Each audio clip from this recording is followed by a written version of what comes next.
MLA சட்டமன்ற உறுப்பினர் நிதி 3 கோடி ரூபாய் வருஷத்துல கொடுக்குறோம். நாங்க போய் வேலை கொடுக்குறோம்.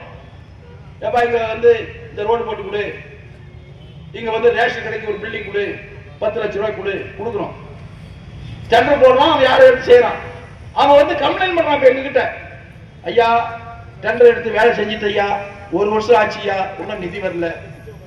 கலெக்டர் கேட்டா சார் வரும் சார். என்னம்மா எம்எல்ஏ பண்ணிட்டு தானே வரும் சார். அந்தம்மா என்ன பண்ணும்?